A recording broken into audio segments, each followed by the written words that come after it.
সময় যত যাচ্ছে বাড়ছে তথ্যপ্রযুক্তির ব্যবহার।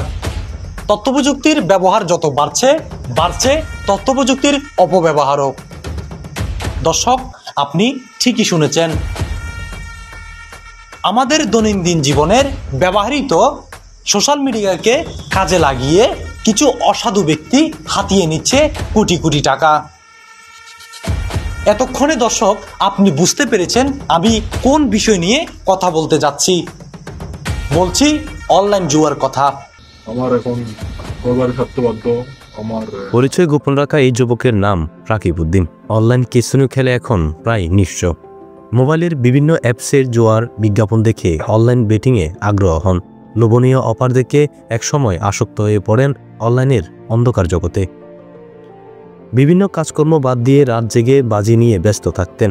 বাবার ব্যবসা প্রতিষ্ঠান থেকে গোপনে টাকা নিয়ে জুয়ায় বাজি ধরে 3 লাখ টাকা, যা হারিয়ে এখন পরিবার থেকে পালিয়ে আছে রাকিব।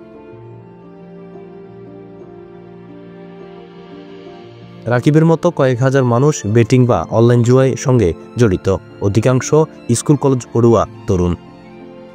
জুয়ার টাকা জোগাতে বিভিন্ন অপরাধে জড়িয়ে পড়ছে তারা, ক্রমেই বাড়ছে আসক্তের সংখ্যা। চটকদার বিজ্ঞাপনের কারণে তারা জুয়ায় বাজি ধরছে। অনলাইন জুয়ায় প্রতিদিন জেলা উপজেলায় কোটি কোটি টাকা লেনদেন হচ্ছে। প্রতিটি ইউনিয়নে বেটিং ছড়িয়ে পড়ছে।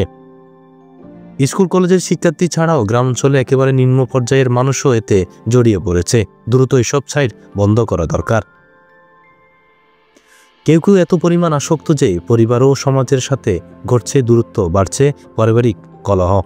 সেই সাথে টাকা পয়সা হারিয়ে টেনশন, ডিপ্রেশন কাটাতে ঝুঁকছে মাদকের নেশায়, যা রূপ নিতে পারে কিশোর গ্যাংয়ের মতো অপরাধ সাম্রাজ্য, এমনটা দাবি করছেন সচেতন মহল।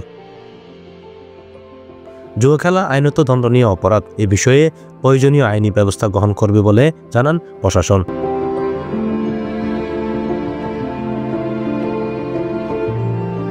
মোহাম্মদ ইয়াসিন, প্রতিদিনের কাগজ, ফটিকছড়ি।